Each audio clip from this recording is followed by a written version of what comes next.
foutu. Ça, c'est une bonne nouvelle.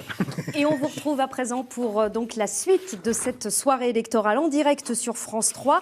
Nous avons à présent presque 1 heure pour être ensemble et pour balayer les résultats qui nous sont parvenus, Christine, depuis maintenant un petit peu plus d'1 heure, depuis 20 heures.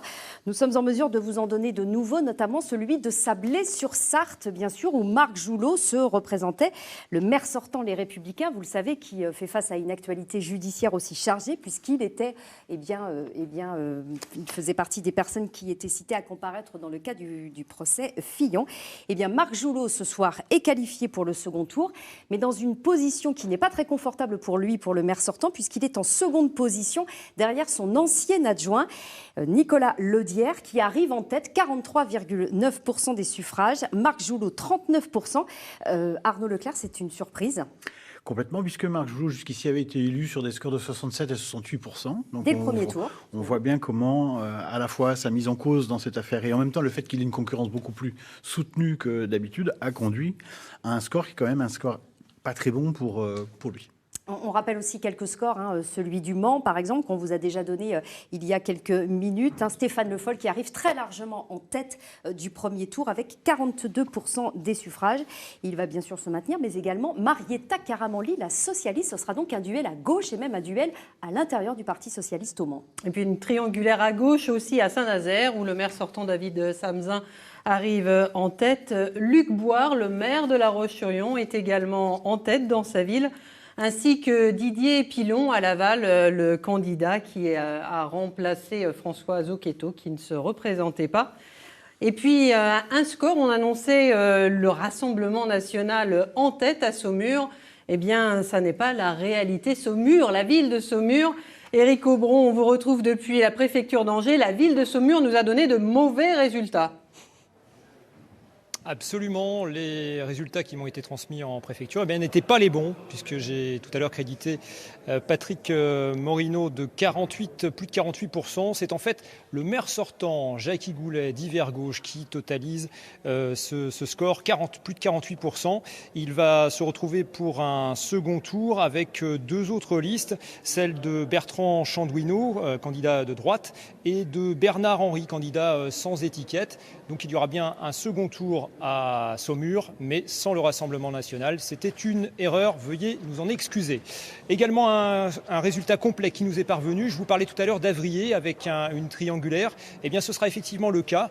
Marc Laffineur, le maire sortant, élu depuis 1983, est en ballottage, mais en 3e position, derrière Caroline Salvetta-Houssin, qui donc présentait une liste, son ancienne adjointe à l'économie, qui présentait une liste. Également, s'est maintenu pour ce second tour Florian Santino. Il y aura donc une triangulaire à Avrier. Et par contre, Cholet également, un score également qui vient de tomber, excusez-moi. Cholet, donc le résultat pour Cholet, Gilles Bourdoulex, le maire d'Hiver Droite sortant, obtient 43% des voix devant la conseillère municipale Anne Hardy, la conseillère PS Anne Hardy qui totalise un peu plus de 21%. Il y aura également au second tour Cyril Jonot, candidat à La République En Marche. Ces 3 candidats se retrouveront donc pour un second tour la semaine prochaine. Merci beaucoup Éric Aubron, donc en duplex d'Angers. On va à présent se rendre à la préfecture de Mayenne où nous attend tout de suite Florian Berco. Vous êtes le candidat de la gauche, même si vous n'avez pas la carte du Parti socialiste. C'est un parti dont vous êtes proche. Je rappelle que le dernier sur votre liste, c'est Guillaume Garot, actuel député et ancien maire socialiste de Laval.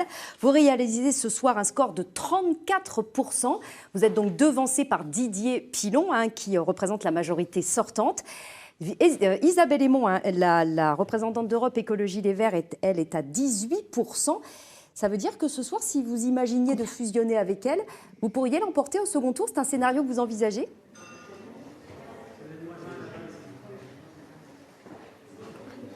Est-ce que vous m'entendez, Florian Berco ? Visiblement, sinon, vous mettez un téléphone. Vous ne m'entendez pas, Florian Berco. On va vous retrouver dans un instant, le temps de rétablir la liaison avec vous à Laval. Il vient de nous parvenir ce sondage dont on vous parlait sur Nantes, qu'on va découvrir en direct avec vous, Julie Laernous. Vous êtes la candidate d'Europe Écologie Les Verts sur Nantes. Eh bien, dans ce sondage, Johanna Rolland serait en tête avec 32,6% des voix, suivie de Laurence Garnier avec 19%. 19% également pour vous, Julie Laernous. Valérie Opelt pour La République En Marche serait autour de 11,9%. Et Margot Metcourt, pour la gauche, pour Nantes en commun, serait à 9%. Une première réaction, Julie Laernous, 19 points, en dessous de 20 points. Un bon score, un mauvais score. 32,6, c'est plutôt pas mal pour Johanna Rolland. C'est un sondage et ce ne sont pas des résultats définitifs. Oui, je pense qu'on ne peut pas commenter des résultats, qu'ils soient définitifs ou pas, sans parler du contexte dans lequel cela a eu lieu.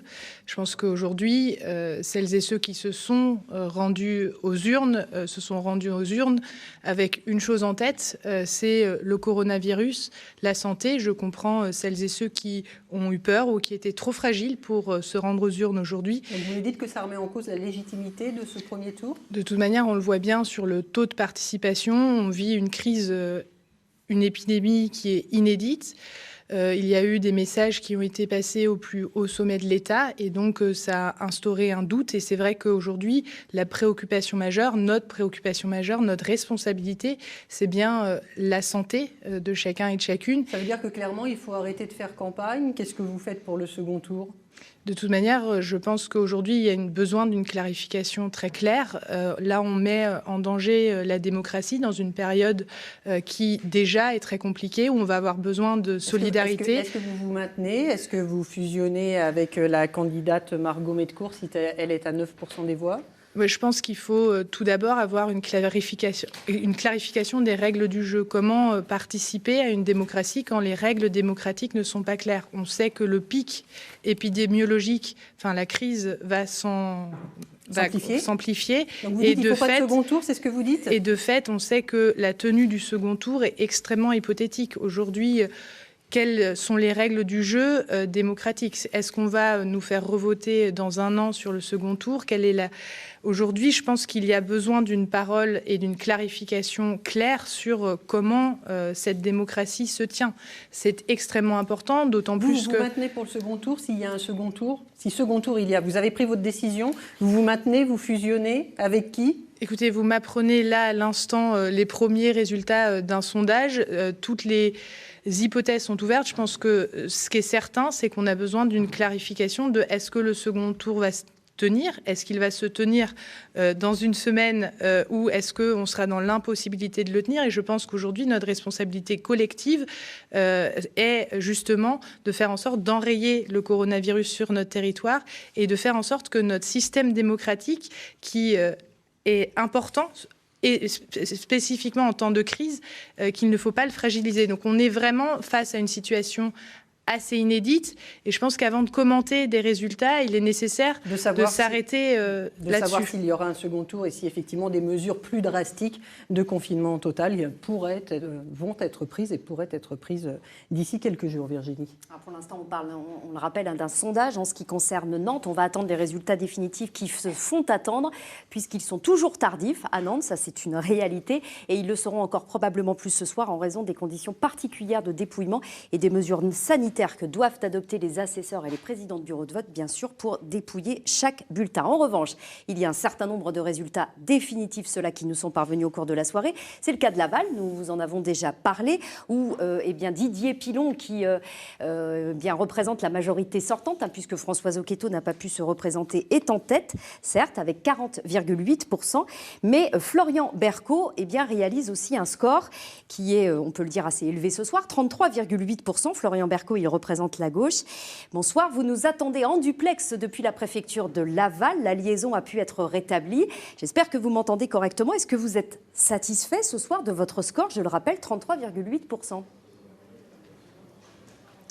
Bonsoir à tous. Moi, je commence par dire que la situation est quand même exceptionnelle.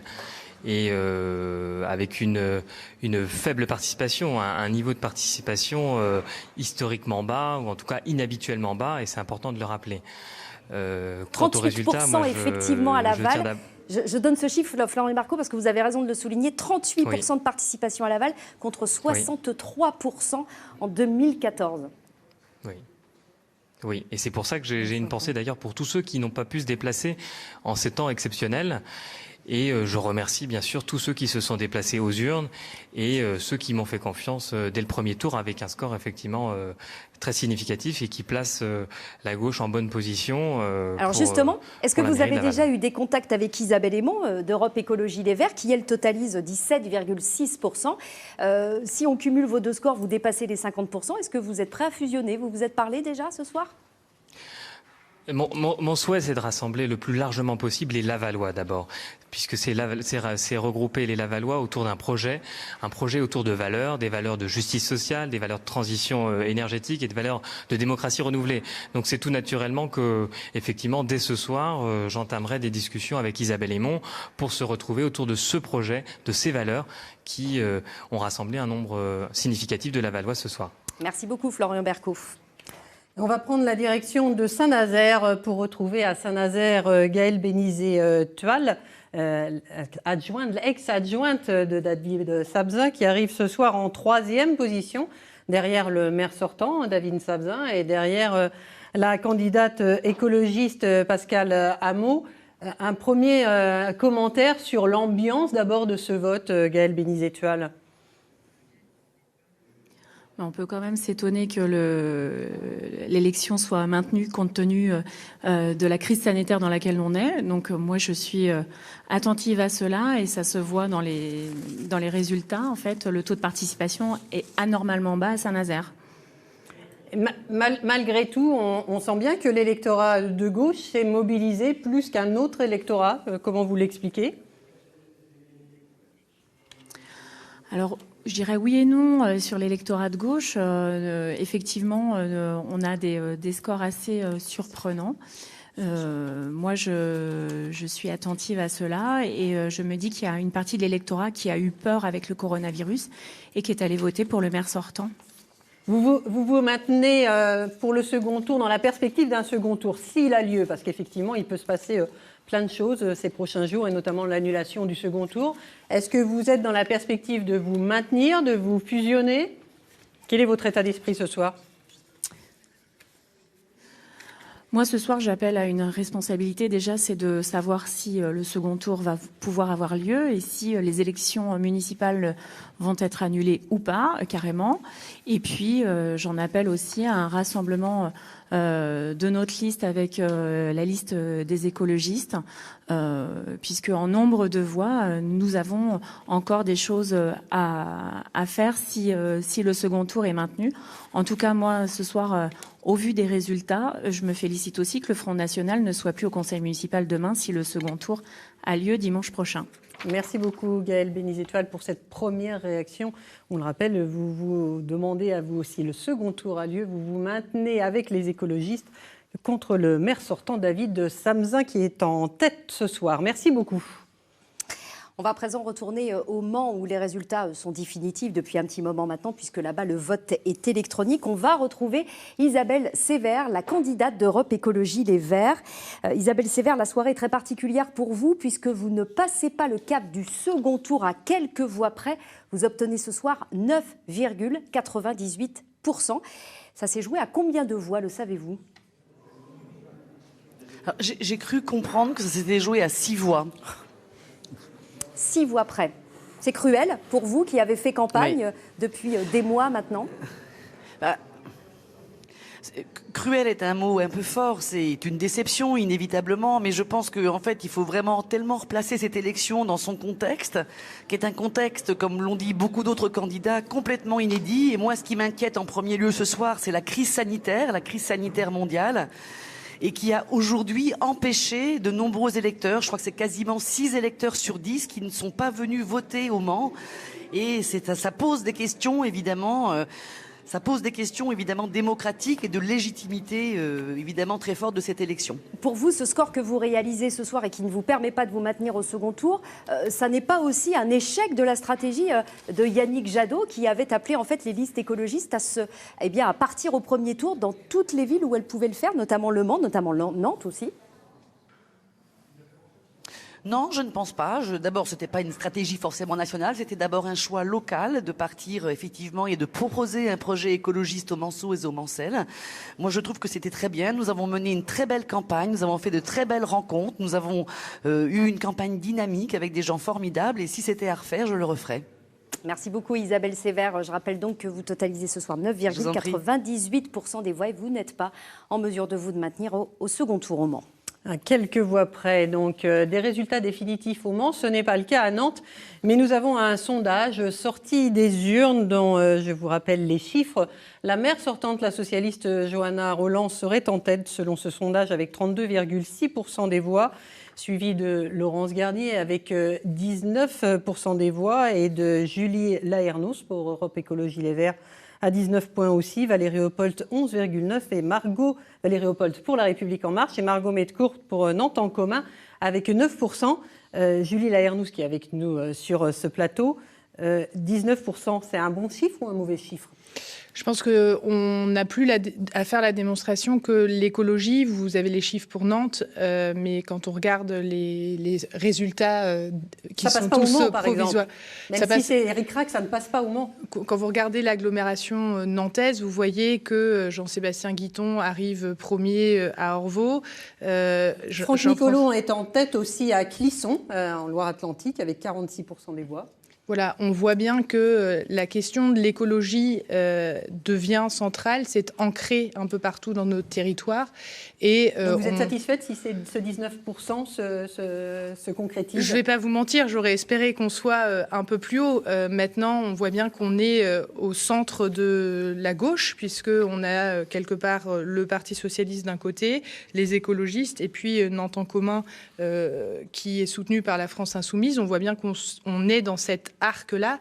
Et moi, je pense Nantes reste une ville de gauche, c'est ce que vous nous dites. Enfin, si on cumule ces une ville de gauche, mais on a quand même porté un certain nombre de choses pendant cette campagne. Il y a un certain nombre de ruptures qui doivent s'organiser. Toutes les candidates ont beaucoup verdi leur discours. Et donc, ça permet de dire que oui, on va pouvoir changer un certain nombre de choses au niveau écologique dans la ville, pas à la hauteur de ce qu'on espérait, mais là encore, il faut attendre la version définitive des résultats. Merci beaucoup, Julie Laernouz, d'être venue sur ce plateau pour commenter les premiers résultats de ce sondage. On va aller à présent à La Roche-sur-Yon. À La Roche-sur-Yon, avec le candidat socialiste Stéphane Ibarra, qui arrive en deuxième position, derrière Luc Boire. Deuxième position, très loin, derrière Luc Boire, qui est très très largement devant Stéphane Ibarra. Oui, mais je ne suis pas le seul candidat ayant conduit une liste et un programme de gauche dans cette élection. Oui, vous êtes à 20 points et Martine Chantecaille pour la gauche totalise 18 points. Donc ça ferait aux alentours de 38 points, mais c'est quand même moins que Luc Boire. Ouais, il y a d'autres listes de gauche. Il y a d'autres listes de gauche. Il y avait aussi une liste citoyenne de Nicolas Hellary qui se revendique de la gauche et qui ce soir se retire en appelant à voter pour la liste que je conduis au second tour. Donc le total dépasse les 50%. C'est un bon score pour vous ? Vous vous y attendiez ?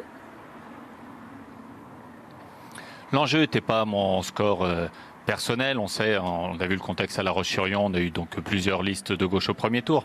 La conclusion de ce soir, c'est que la gauche est majoritaire à La Roche-sur-Yon et qu'il y a une envie de changement et que dans une semaine, si les Yonnais qui veulent ce changement, oui, mais dans une semaine, les Yonnais qui veulent ce changement pourront l'obtenir si ils se rassemblent dans les urnes pour faire une alternative à Luc Boire et aux politiques qui ont été menées depuis 6 ans à La Roche-sur-Yon.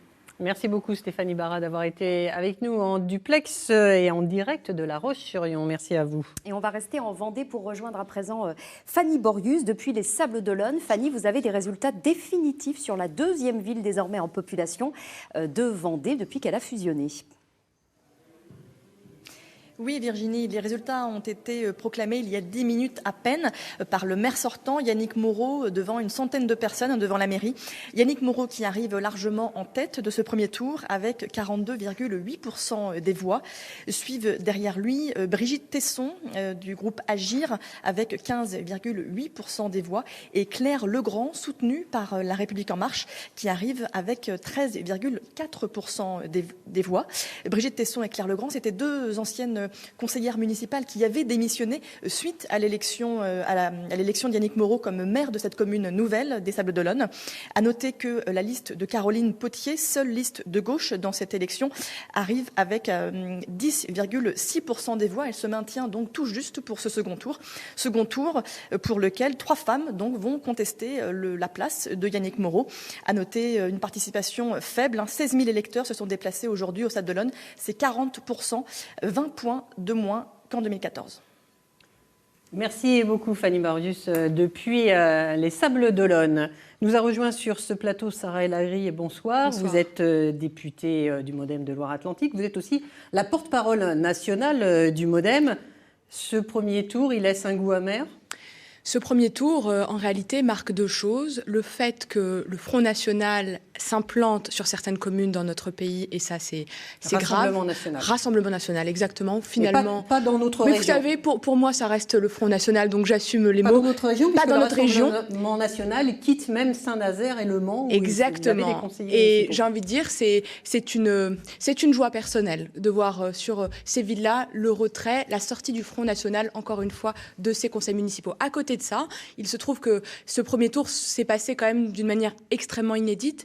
Je suis évidemment partie aller voter, mais j'ai aussi vu l'organisation. Donc, il est hyper important de féliciter le calme des équipes en place qui ont tenu nos bureaux de vote. Et je comprends tout à fait la peur qu'il y a eu pour certains de nos concitoyens, puisque le taux d'abstention est énorme. Il est énorme. Et 20 points de plus qu'en 2014. Est-ce que ça remet en cause, selon vous, la légitimité de cette élection avec un si faible taux de participation ? Il est difficile de remettre en cause puisque l'acte a eu lieu. Cependant, ce qui est dans l'esprit de tous... Les maires élus le seront avec tellement peu d'électeurs. Évidemment, mais ce qui pose aujourd'hui beaucoup de débats, c'est est-ce qu'il y aura ou pas le second tour dimanche prochain ? Et ça, c'est un vrai sujet de crise sanitaire. Et je sais que dans les heures à venir... Vous qui êtes député, vous voulez vous emparer de ce dossier ? Il faut qu'on vous consulte ? Comment ça va se passer ? J'ai entendu la position de M. Mélenchon, de M. Jadot, de Mme Le Pen. Évidemment, les patrons de partis commencent à s'exprimer. Ce que je sais, c'est qu'il ne faut évidemment pas déroger à la parole scientifique, donc avoir le retour. Et en même temps, c'est une décision démocratique également. Donc, au plus haut niveau, je pense que les réunions vont commencer même très tard dans la nuit, et c'est très bien. À côté de ça, j'ai envie de vous dire... ce premier tour marque quand même quelque chose. Plus on est ancré, plus on maîtrise sa ville. Effectivement, il y a une prime au sortant, elle est réelle, on le voit. Il n'y a pas de punition, entre guillemets, des élus qui sont proches de la majorité. On voit par exemple Gérald Darmanin réélu, on voit un ballottage extrêmement favorable au Premier ministre, on voit Nicolas Crioux, si on revient sur notre territoire, sur Guérande, on voit le cas évidemment de Sautron. Il y a une vraie prime au sortant, une vraie prime aux maires élus. Maintenant, ce qui est dans l'esprit de tous, c'est est-ce que oui ou non il faut ce second tour ? Et ça, la réponse doit être une réponse scientifique et sanitaire, même si démocratiquement, ce qui va tous nous turlupiner dès demain, c'est est-ce que ceux qui sont élus au premier tour restent élus ou pas ?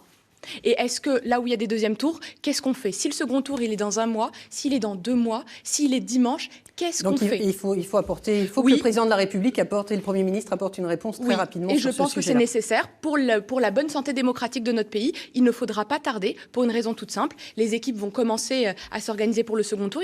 À mon avis, il ne faut absolument pas tarder et les réponses devraient venir dans les heures, j'espère, qui arrivent. Merci Sarah El Haïry. On va à présent rejoindre un autre député qui ne fait pas partie de la même majorité que vous, un député socialiste qui nous attend à Laval, c'est Guillaume Garot. Bonsoir, merci d'être avec nous. Vous êtes député socialiste aujourd'hui, mais vous avez été maire de Laval et vous êtes en dernière position sur la liste d'un des candidats cette année. C'est Florian Bercaud qui, je le rappelle, réalise ce score, 33,8%. Il est en seconde position. Est-ce que vous êtes satisfait ce soir du score du candidat que vous soutenez ? Oui, bien sûr, je suis satisfait du score de Florian Bercaud, mais je veux d'abord avoir une pensée pour ceux qui se sont déplacés aujourd'hui, parce que c'était pas évident, et je veux avoir aussi une pensée pour ceux qui n'ont pas pu se déplacer, qui auraient voulu pouvoir participer à ce rendez-vous démocratique. Alors, la participation est ce qu'elle est, mais moi je veux maintenant regarder devant nous. J'attends la décision du gouvernement sur le maintien ou pas, puisque c'était le sujet que vous évoquiez du deuxième tour. Moi, je souhaite que ce soit une décision partagée entre l'ensemble des formations politiques de notre pays, parce que ça engage beaucoup et ça ne peut pas être la décision de quelques-uns simplement. Alors, s'agissant de Laval, moi je souhaite le rassemblement, bien sûr, le rassemblement des forces de la gauche dans leur diversité, d'ailleurs. On rappelle les scores, autour d'un Guillaume projet, Garot. autour de valeurs surtout. On rappelle les scores, Guillaume Garot. Pardon, de Florian écoute. Bercot, 33,8%, d'Isabelle Aymon, la candidate écologiste, 17,6%. Ils sont en mesure, bien sûr, et de fusionner et de l'emporter, selon vous, pour faire rebasculer Laval à gauche ? Bien sûr, tout est possible pour ce second tour, si bien sûr il est maintenu.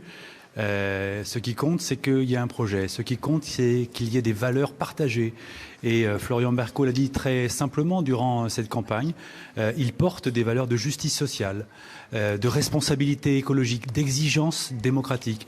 Et je crois que ces valeurs, elles ont résonné aux oreilles des Lavallois durant toutes ces semaines, tous ces mois de campagne.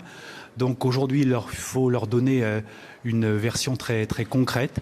Et je suis convaincu qu'avec nos amis Verts et tous ceux qui ont accompagné Isabelle Aymon durant cette campagne, eh bien, nous pouvons présenter un projet fort aux Lavallois qui rassemble surtout. Parce que je crois que, surtout dans les périodes, on a besoin d'être rassemblés, on a besoin d'être soudés, on a besoin de regarder ensemble devant nous. Merci beaucoup, Guillaume Garot, d'avoir été avec nous en duplex depuis Laval.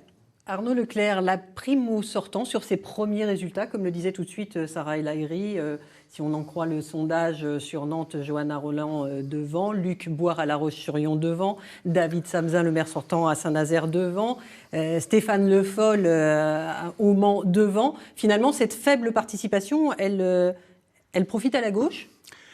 Il y a habituellement une primo sortant importante. Le maire est une figure identifiée. C'est pas parce qu'il est identifié qu'on se déplace pour voter d'ailleurs. Il y a deux choses bien différentes.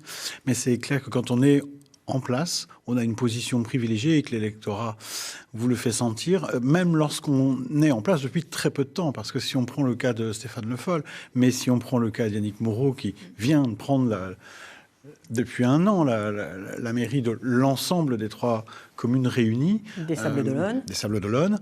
Malgré tout, il y a une primo sortant important et son score est effectivement extrêmement important. Donc on le voit un peu partout, les maires sortants sont avantagés, même lorsqu'ils ont pris leur fonction il y a peu de temps. Et vous parliez à l'instant de Stéphane Le Foll, maire sortant socialiste du Mans, qui est en tête très largement effectivement de ce premier tour avec 42% des suffrages. En revanche, il y a un score qui ne permet pas à un autre candidat à ce premier tour de se maintenir au second tour. C'est celui du Rassemblement national, 6% pour ce premier tour. On va tout de suite retrouver en duplex du Mans Louis de Cacré-Valmeunier. Vous êtes le candidat du Rassemblement national. En 2014, Louis Noguès, qui représentait le Front national à l'époque, avait réalisé un peu plus de 15% des suffrages au premier tour. C'est donc une très forte baisse et même une sanction pour votre parti dans la ville sartoise. Oui, bonsoir madame. D'abord, ce que je voudrais d'abord évidemment remercier les électeurs qui se sont portés sur notre candidature. La deuxième chose que je voudrais dire, c'est que je pense que nous avons malheureusement pâti d'une vague nationale. Je regrette beaucoup que les municipales aient été un peu noyées dans ce contexte de coronavirus, mais bon, c'est comme ça, on n'y peut rien. Et la deuxième chose que je regrette, c'est que les électeurs aient peut-être fait le choix d'un candidat, d'un nom, plutôt que d'un programme. Malheureusement, je pense que, malheureusement pour la ville du Mans, je suis triste pour elle ce soir, parce que je pense que, n'ayant plus d'opposition, Stéphane Le Foll n'ayant pas réellement de vision économique à proposer à la ville du Mans, je pense que quand toutes les histoires autour du coronavirus vont retomber, eh bien je pense qu'à ce moment-là, on se reposera la question de quel avenir pour Le Mans. Et je pense qu'à ce moment-là, les électeurs, peut-être la réalité du Mans reviendra à la figure des électeurs, malheureusement, parce que je pense que nous avions un programme, une vision économique, une vision pour la sécurité que n'ont pas les socialistes. Et c'est pas le fait de passer d'un socialiste à un autre qui va changer la donne. Stéphane Le Foll est là depuis très peu de temps. Merci Louis de Cacré-Valmeunier, merci. Et ce score que vous réalisez ce soir fait donc qu'il n'y aura plus d'élu Rassemblement national à la mairie du Mans, alors que c'était le cas jusqu'à maintenant depuis 2014. Pas plus qu'à Saint-Nazaire d'ailleurs, où le Rassemblement national n'est pas non plus en position de se maintenir. Avant de rejoindre Lucie Etonneau, la présidente du groupe écologiste à la région, un petit mot Arnaud Leclerc sur un résultat plutôt étonnant. Dans toutes ces villes où on a dit que le taux de participation était très faible. En chute libre, il y a une ville où le taux de participation, une commune où le taux de participation est très fort, c'est en Vendée, c'est à Bretignolles-sur-Mer, 78% de participation, c'est assez étonnant.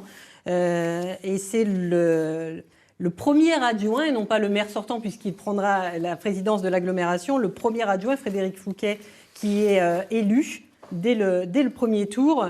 On sait qu'à Bretignolles, c'est le projet d'un port de plaisance qui a beaucoup mobilisé sur cette élection. Est-ce que c'est un blanc-seing pour le port de plaisance, une élection au premier tour avec une telle participation? En tous les cas, c'est l'indicateur lorsqu'il y a un projet d'infrastructure importante et qui est très concret et local de mobilisation des électeurs, quand bien même on est dans des circonstances tout à fait exceptionnelles. Donc on le voit bien. Et d'ailleurs, on remarque au fur et à mesure de l'arrivée des résultats que, contrairement à ce qui se passe d'habitude, dans les petites villes, et en particulier dans les petites villes où il y avait peu de concurrence électorale, on voit des scores de participation extraordinairement faibles, comme franchement j'en avais encore jamais vu. Donc il y a vraiment une singularité, il y a un projet local très structurant qui a fait énormément débat, sur lequel il y a eu une mobilisation. Il y a un résultat qui est relativement clair et donc effectivement, il y a une validation d'un projet, au moins indirectement. Ça ne veut pas dire que la discussion est terminée. On va retrouver Lucie Etonneau, qui est la présidente du groupe écologiste à la région. Vous êtes depuis en duplex et en direct avec nous depuis La Roche-sur-Yon. Ce projet de Bretignolles, on peut le dire, quasiment validé par les électeurs.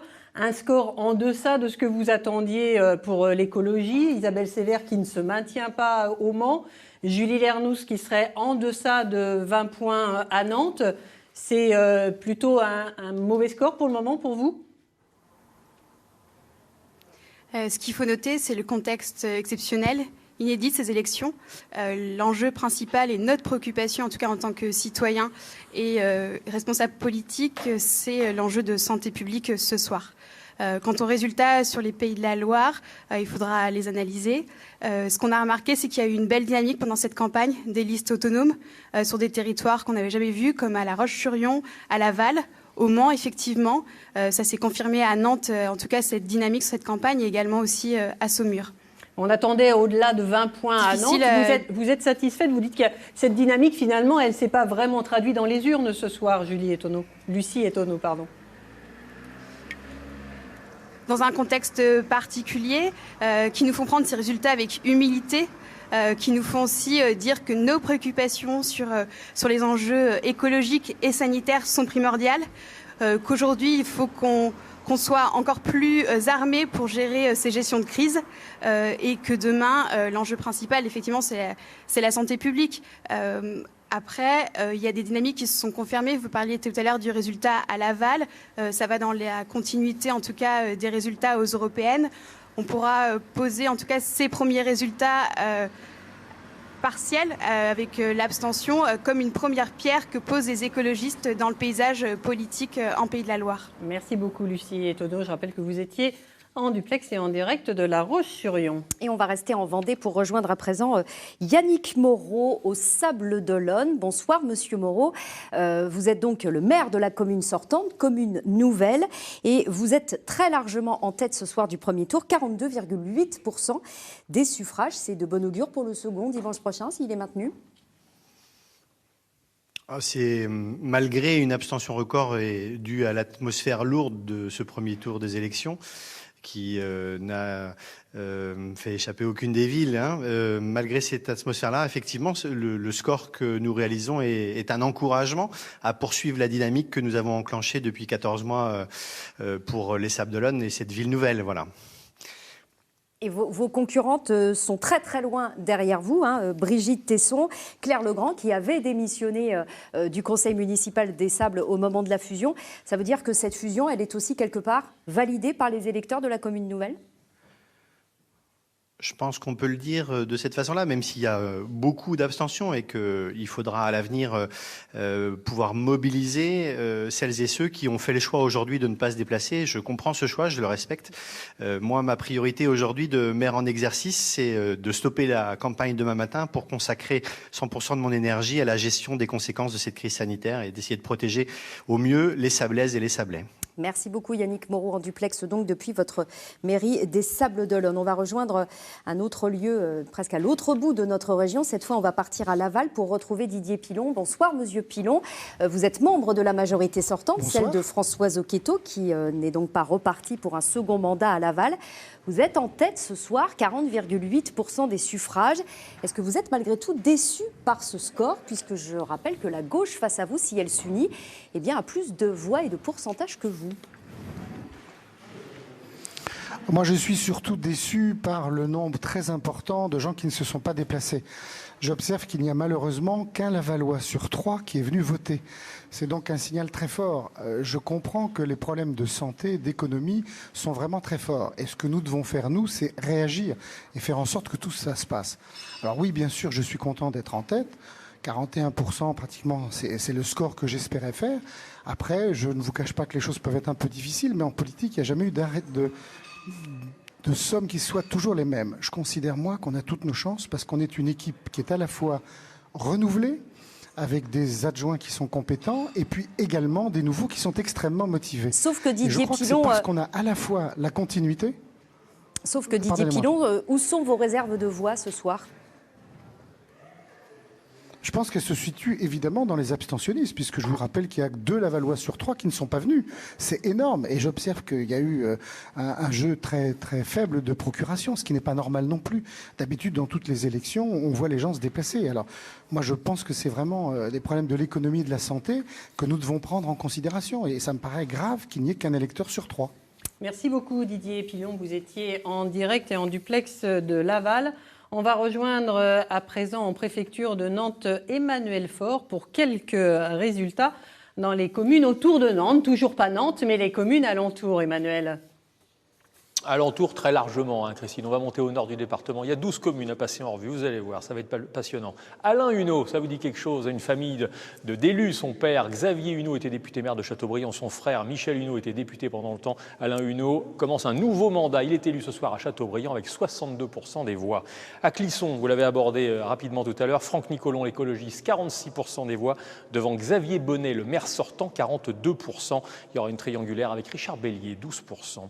À Couéron, en banlieue nantaise, Carole Grelot, la maire sortante socialiste, 49,97%. Forcément, je donne les 2 chiffres parce qu'elle est passée tout près des 50%. François Fédini, 28%. Frédéric Boudan, 21%. À Ancenis, là on est à l'autre côté, à l'est du département, Rémi Auron, 41,3%. Pierre Landrin, fils d'un ancien député maire d'Ancenis, 40%. Nathalie Poirier, 18,5%. Bas-sur-Mer, élection, Catherine Lebédé, 67%. Basse-Goulaine, élection également, Alain Vey, 78%. Boueil, en banlieue nantaise, Jacques Garot, réélection, 59%. À Bouguenais, toujours en banlieue nantaise, ils seront 4 au second tour. Sandra Impérial, Gauthier Lortua, Agnès Bélorget, Joël Castex. À Carquefou, réélection de la maire sortante, Véronique Dubetier-Grenier, 54%. On va terminer par la côte. Mesquer, on a beaucoup parlé cette semaine de Jean-Pierre Bernard, le maire sortant, qui a reçu des menaces de mort, une balle de 22 longs rifles dans un courrier, en tout cas la photo d'une balle dans un courrier. Il est réélu avec 51% des suffrages. Au Croisic, juste à côté, Michel Kellard, 45%, Françoise Toby, 43%, Jean-François Chanteur, 12%. Et on termine avec Guérande, l'une des plus belles villes de la région, il faut bien le dire. Nicolas Criot, 43%, devant François Pajot, 25%, Charles de Kersabiec, 21%, Catherine Bailache, 11%. Merci beaucoup Emmanuel. Sarah El Haïry, je vous rappelle, vous êtes porte-parole nationale du MoDem et députée de Loire-Atlantique. Tous ces résultats confirment une nouvelle fois ce que vous disiez tout à l'heure, c'est-à-dire la prime au sortant. Bien sûr, ces résultats confirment la prime au sortant. Et en même temps, quand on a un regard un petit peu aiguisé, on va dire, sur notre territoire, on voit qu'il y a des communes qui se bousculent un peu plus que d'autres. Je pense évidemment à ce qui se passe sur Bouguenais, où il y a une évolution, puisque Sandra Impérial, qui a un ancrage particulier, fait bouger candidate La République, soutenue par La République. Soutenue, mais c'est une candidate sans étiquette qui a réussi à réunir... bousculer cette ville de gauche, en tout cas. Tout à fait, qui bouscule. Et de la même manière, sur Couéron, on voit pour la première fois, en fait, un second tour se passer à Couéron. J'ai envie de dire, oui, il y a une stabilité des maires sortants, ça c'est une réalité, on le voit dans différentes communes. Châteaubriand, par exemple, où Alain Huneau est réélu pour la 5e fois. Quelles que soient les couleurs politiques. Là, ce n'est même pas une histoire d'étiquette ou pas, c'est s'il n'y a pas eu de grands projets, par exemple, comme tout à l'heure, s'il n'y a pas de grands clivages, les maires sortants ont été réélus et des fois dès le premier tour, même dans des endroits où on l'imaginait peut-être pas si facilement. Là où il y a des sujets un peu plus durs, un peu plus forts, on voit que ça se bouscule et ça va arriver. Encore une fois, si on était dans une situation normale, on se dirait quels sont les reports de voix possibles. Qui peut basculer, là, on ne sait qui pas peut s'il y aura un s'unir. second tour. Malheureusement, dans la crise sanitaire qu'on a aujourd'hui, il est extrêmement important que la décision soit une décision rapide, encore une fois. Vous y croyez, vous, sincèrement, à ce second tour? Franchement, s'il y a confinement, non. Soyons clairs, je pense qu'on peut se dire les choses. S'il y a des règles de confinement, il n'y a pas de second tour. Et les règles de confinement, elles pourraient survenir dans les jours qui viennent, demain, mardi? Effectivement, je veux dire, la santé restera la priorité, je pense, et il y a une union nationale à avoir. Jamais la politique partisane ne doit venir bousculer la sécurité sanitaire de notre pays. Maintenant, on a vu dans les médias, quand le débat a eu lieu sur le premier tour, certaines positions politiques s'affirmaient, disant que ce serait un déni de démocratie que d'annuler ou de décaler ce premier tour. Aujourd'hui, il a eu lieu, on a vu les conséquences sur l'abstention, elles sont importantes. Il faut en tirer les conclusions. Je crois que oui, je crois qu'il faut en tirer les conclusions. Maintenant, comme ça a toujours été la règle, s'appuyer sur la réponse des scientifiques, si la crise épidémique risque de s'accentuer dans cette semaine, il ne faut pas prendre de risques. Si la crise épidémique ne s'accentue pas dans la semaine et qu'on peut voir que les règles sanitaires qui ont eu lieu et qui ont très bien fonctionné dans les bureaux de vote peuvent garantir le maintien du second tour, alors il sera maintenu. Cependant, encore une fois, il faut une réponse rapide, c'est-à-dire dans les heures et maximum les jours qui arrivent. Rapidement, on va aller rejoindre Éric Aubron en préfecture d'Angers. Éric, vous avez des résultats définitifs sur la ville d'Angers? Absolument, ils viennent tout juste de tomber et je peux vous annoncer donc la réélection de Christophe Béchu, le maire sortant d'Hiver Droite, réélu à plus de 57% des voix, très loin devant les listes de gauche, celle de Sylvia Camara-Tombini, celle de Yves Oregan, l'écologiste Yves Oregan, et de Claire Schweitzer, soutenue par la France Insoumise. Donc Christophe Béchu réélu dès le premier tour. D'autres résultats également dans des communes où les maires sortants ne s'étaient pas représentés. À Chemillé, en Anjou, c'est le d'Hiver Droite Hervé Martin qui est élu à plus de 70% des voix. À Beaupro-en-Mauges, élection également de Franck Aubin, candidat d'Hiver Gauche. Et enfin, à Segré, en Anjou Bleu, Gilles Grimaud ne se représentait pas et c'est Geneviève Coquereau qui a été élue à plus de 70% des voix devant Anne d'Anjou. Merci beaucoup Éric Aubron. Donc cette information extrêmement importante, donc Arnaud Leclerc, Christophe Béchu élu dès le premier tour. Certes, il avait un boulevard, mais de là à être élu dès le premier tour. Mais vous l'avez dit, il avait un boulevard, c'est-à-dire que rappelons que la gauche s'était déjà déchirée aux dernières élections et que finalement, là aussi, les leçons avaient été très peu tirées. À nouveau, cette fois-ci, elle arrivait relativement déchirée. Une partie de la campagne s'est même faite à l'intérieur du camp de gauche, l'un contre l'autre. Et donc, pour Christophe Béchu, qui lui avait le soutien de toutes les grandes forces politiques de la droite et du centre-droit, évidemment, c'était une situation plutôt simple à gérer. Il a par ailleurs un bon bilan, donc c'était assez un boulevard. Alors ça pose quand même la question, puisque pour l'instant, quand on a parlé de maires élus, c'était plutôt en général dans des communes petites, voire moyennes. Là, on voit cette fois que cela concerne la deuxième ville en population de notre région, un maire élu dès le premier tour. Mais on rappelle ce que l'on disait en début de soirée, c'est qu'on ne sait pas encore si ces maires élus au premier tour le seront de façon définitive. Je redis que juridiquement, l'élection est un bloc, premier et second tour. Que normalement, si le second tour est repoussé, notamment s'il est repoussé très loin, il est peu probable que le juge accepte que le premier tour soit isolé. Mais le législateur a aussi la possibilité de faire ce qu'on appelle une validation législative et donc de faire la liste de ceux qui ont d'ores et déjà bénéficié d'un score leur permettant d'être élus dans les conditions actuelles électorales et de les valider, comme on le fait quand un concours est annulé. Et qui tranchera ? Alors, évidemment, c'est le législateur qui doit avoir le dernier mot. C'est d'abord une décision politique au sens où ça remonte à l'Élysée, mais ensuite, c'est le législateur qui aura la main, sous le contrôle du juge constitutionnel, car il y aura évidemment des recours. On va redonner quelques résultats importants. Ça n'est pas un résultat définitif, c'est celui que vous attendez néanmoins, celui de Nantes. On rappelle ce sondage, les résultats de ce sondage Ipsos, où la maire sortante, Johanna Roland, serait largement en tête avec 32,6% des voix. Devant la candidate Les Républicains, Laurence Garnier, 19%. 19% également pour la candidate écologiste Julie Laernous. 11,9% pour la candidate de La République En Marche, Valérie Oppolt. Et 9% pour Margot Metcourt de Nantes en commun. Dans ce sondage, on le voit, la maire sortante est largement en avance, comme tous les maires sortants, la plupart des grands maires sortants de notre région, à commencer par Stéphane Le Foll au Mans, ou Christophe Béchu à Angers, qui a été élu dès le premier tour. Et puis un résultat qui vient tout juste de nous parvenir, c'est celui de la Baule, où on le sait, Franck Louvrier espère partir à la conquête de la ville, puisqu'Yves Météro ne se représente pas. Il est en tête ce soir, effectivement, mais il y aura une quadrangulaire si toutes les candidats au-delà de 10% se maintiennent. Franck Louvrier qui obtient 37,7%. Derrière lui, le candidat de La République En Marche, Jean-Yves Gontier, et deux autres candidats, Xavier Dezukovic et Anne Boyer. On se retrouve dans un quart d'heure, tout de suite, les résultats nationaux. Et revenez vers nous dans un petit quart d'heure pour les restes des résultats de villes de la région. Et on l'espère, les résultats de Nantes et pas seulement un sondage sur Nantes. À tout de suite.